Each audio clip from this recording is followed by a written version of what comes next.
welcome to my channel. This is your girl Megan.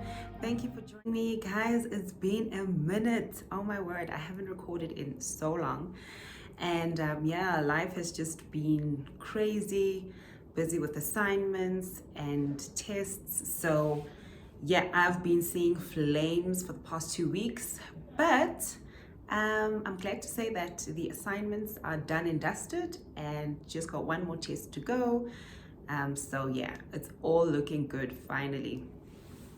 If you are new to my channel, welcome and thank you for subscribing. To all my returning subscribers, hello, welcome, hey fam. I missed you guys so much. I missed recording content. I missed teaching. Oh my gosh, I just missed this. So today I'm back and we are starting an amazing series. And this series is going to touch on the risk aspect of financial planning, which will fall under either your estate planning or your risk planning. All right. So let's get straight into it. Disclaimer, none of my videos constitute financial advice. However, I'm just a girl who's here to give you the info that you need regarding the products that you've bought, to show you how they work, to show you how you can maximize from these products, and yeah, to just address anything that you might not have known about these products. And if you're contemplating purchasing any of these products, then you know exactly how they work. And if you are going to meet with a financial advisor in the near future to discuss any of these products that you have, then at least you know what type of questions to ask, and you can just find out whether you are still on the right track with the products, or if you need to do a review of any of these products. And when you go and see a financial advisor, I want you to see or to watch the video in the description below, where I give you pointers and on how you would know that the person you are dealing with is a legit financial advisor. Remember, a financial advisor and the FSP have to be registered with the FSCA. Okay, so do not deal with anyone who's not registered at the FSCA. And you can see their details on the FSCA website. Please watch the video in the link below to get all that information. So yeah, without further ado, let's get straight into it. So today we're going to be looking at life cover, all right, or risk policies, right? Life cover policies or risk policies, funeral policies, disability policies, critical illness or dread disease policies, your business assurance policies, like your buy and sell policies, and your key man policies. All right, so these fall under your risk planning segment, but also under the estate planning. So the reason I would also include estate planning is because life cover on its own only kicks in when you die, and then that then becomes an estate issue. All right. And in some instances, your life cover payout can pay directly to the estate if no beneficiaries are appointed. However, if you do have beneficiaries, then the life cover is not included, or the payout is not included in your estate, and it is paid out to the beneficiaries. All right, so there's a whole lot to discuss. It is going to be a long series, but it's going to be an interesting series, and a series that I want you to take really seriously, and also look at your life, and to look at how you can incorporate any of these products in what you have already, or if you do have any of these products, what to look at and how to better adjust these products to suit your lifestyle, or to either see if you can add anything else to enhance the cover. But remember, all of these decisions need to be made in conjunction with a financial advisor, because remember, there's a video that I did where a needs analysis needs to be done to find out what are your assets and what are your liabilities, and what are you trying to achieve with these products. So it has to work hand in hand with that. So then a needs analysis needs to be done, and also obviously affordability and your budget. And then you'd be able to then work out what type of policy you would want to purchase. Also, we'd need to look at whether you actually want to meet with a financial advisor, Or do you want to, buy these products directly, like via direct marketing? So you'll see an advert on TV and you'll decide that, you know what, I actually want to buy this cover, call the number and they take it from there. And you find instances where they say no medicals required. What are the benefits, the pros and cons of that? We'll touch on a lot of information and that will give you more perspective and will help you make the right decisions for yourself, okay? So let's get straight into it. Why would you want to buy any of these risk products, right? So remember, when you're buying these products, you're actually buying liquidity, all right? So when I say liquidity, I'm meaning that when you claim from these products, you are going to get a cash lump sum, okay? So that is liquidity. You're buying these products to get a cash lump sum from them, either life cover, disability cover, critical illness cover, or your temporary income protection, or income protection as a whole, or a funeral policy. You are paying insurance to get a financial gain out of it, all right? And that's liquidity, all right? So you have the different reasons why you would need this liquidity, all right? Because you're buying different products. Obviously, they will serve a different purpose, okay? So obviously, number one, let's say you, that would be the first reason. So you're planning for your income replacement, all right? Number two, liquidity. So where does this money go? It goes to your beneficiaries. If you have any beneficiaries appointed on these policies, on the life cover side of it, or it's liquidity if you have a home loan, then the life cover portion on the home loan will then be paid directly to the home loan if it's ceded to the bank. And then if anything happens to you, then the bank is covered, because remember, when you got a bond, you don't own the house, the bank owns the house, and the bank needs to have a surety that should anything happen to you, it can claim back the money and to pay up the bond, so that the house can at least belong to the family, all right? And then it's not repossessed by the bank and your family is out on the cold when you're no longer around, all right? It could happen when you are retrenched, or it could happen if you are disabled or critically ill. So banks do offer insurance that covers those eventualities, all right? Then let's say then you become disabled and you your house needs readjustments, it needs to be revamped to accommodate either a wheelchair, or let's say you live on the first floor, you might consider moving house to a ground floor. I mean, who's going to be carrying you up and down the stairs? So there's a lot of things to consider, and all of those things need money, all right? And that's why purchasing these products will allow you to have that liquidity to allow you then to adjust your lifestyle, all right? You might even probably need a new car that is geared for disabled people. If you might have credit, you might have a personal loan. And even with those, you would also need, some sort of risk policy, like a life cover policy, disability policy, critical illness policy, to make sure that if anything happens to you, the bank then is able to claim from those products and, pay off whatever the outstanding balance was. And then also for your children's education. So say you're no longer around, there are educational policies or educational benefits that are built into these policies that can take care of your children's education if you're no longer around, and that's basically on the life cover part.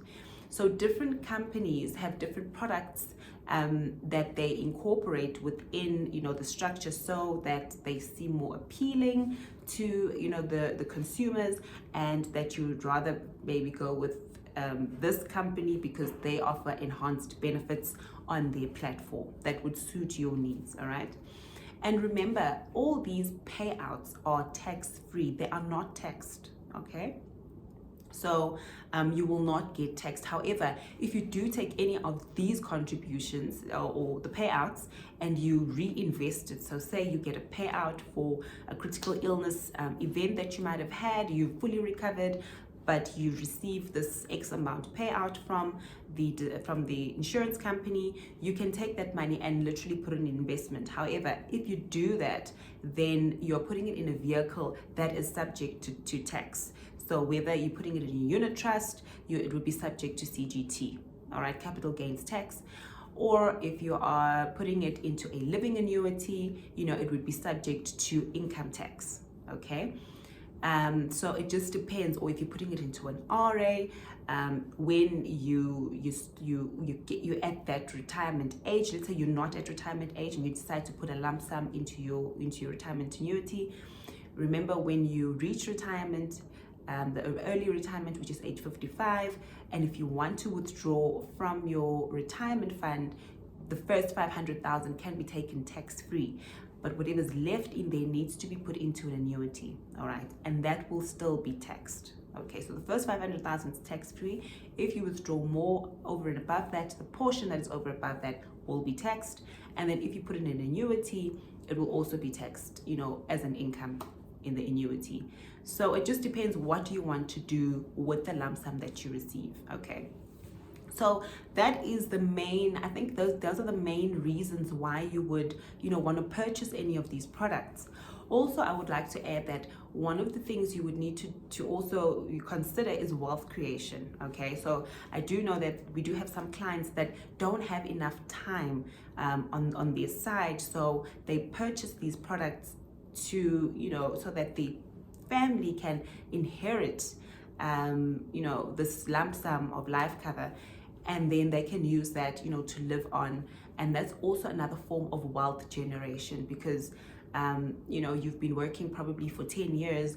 The amount that you've accumulated in your pension fund might not be enough to see your kids through to university, might not be able to even see your kids through to to primary school or high school, depending on how long you've been working, and it's not enough money. And then what happens to either your spouse or the house that you guys live in? Is the provision for that? How would they pay the bond? The contribution that you contributed towards the household expenses has to be covered now by one person. So it becomes a lot. So that's why life cover is so important, especially when you have people around you that are depending on you. It doesn't just have to be your spouse or your children, but it could be that you have siblings that are financially dependent on you. You have parents that are financially dependent on you. So what happens when you die? There needs to be a safety net for them, so that at least there's something for them. And then multiple people can be nominated on your policy as beneficiaries, so it just doesn't have to go to one person.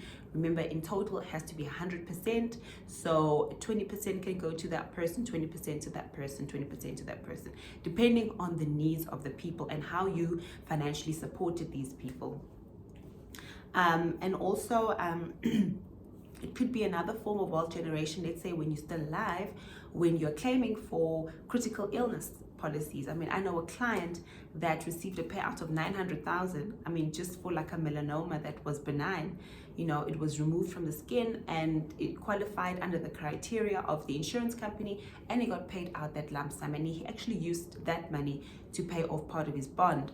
I know some people have used that money to reinvest it into their investment vehicles, and it's very rare that you find people just taking that money and going on holiday and blowing it. I mean, a lot of people just actually really just take that money and invest it and reinvest it, and that's another way of generating wealth, because if you're not playing the lottery, who's going to give you 900,000 just like that? And what are the chances of you winning the lottery? But also, you're safeguarding if anything has to happen to you, because life is not guaranteed. Anything can happen to any of us at any time. So that's why you need to always make sure that you look at your life and your financial planning as a whole, to say that, okay, investments, I'm all right. Risk policies, if anything should happen to me physically, I'm okay. I'll be able to take care of my family going forward. Let's look at, I've got debt. Will I be able to pay off all this debt if I cannot work anymore? Will I be able to still earn an income? Can I get an income from any of these policies that I buy? So there are various reasons to consider these policies, and we're going to go into how they actually work, all right, in the series. So there is a lot to discuss. So today I just wanted to just touch on the introduction of what we're going to talk about. And yeah, I want you to join me, in the next couple of videos where we're going to be, going into how these products work, okay? So yeah, so just to wrap up this overview, obviously I've mentioned that we have your life cover, you have group risk. Group risk is the type of insurance. It's basically the same insurance that you'd have. Let's say you have your own personal policy, there you have life cover, disability cover, critical illness. You would have the same under group risk. Under group risk would be under your employment, so under your employer group. If you are working for a company that has fringe benefits, they would have group risk as one of the benefits. And remember what I said in one of my videos, that the benefits of actually being under the group risk is that you don't go through underwriting, all right? There's concession. So no medicals are done, and it doesn't matter whether you're sickly or not, you basically, fall under that umbrella. So what they do is they look at the demographic of the group. How old is the average, what is the average age of the group? What is the average income of the group? And, they look at things like that, and then they give the group a premium. And then that's how then they determine how much you would pay under group risk. Then there you would have your life cover, disability cover, and critical illness cover under that, all right? So it's always beneficial to take out insurance when you are young, because it is cheaper as you are younger. The older you get, the more expensive it gets, because you're more of a high risk. Your health is not as, you're not in you're in your peak when you're older. When you're young, you're still healthy, you're in your peak, and you're still earning an income. So it's beneficial that you actually take out these policies when you're young. And then these policies can be structured in a way where your disability cover and your critical illness cover is either a standalone policy, standalone, or accelerated. Accelerated means that it is linked to your life cover. So should you have an event of a critical illness, it will be taken from your life cover portion, so it reduces your life cover. If you have those policies, those benefits as a standalone within the policy, then if you claim for disability cover, it doesn't touch your life cover portion, all right?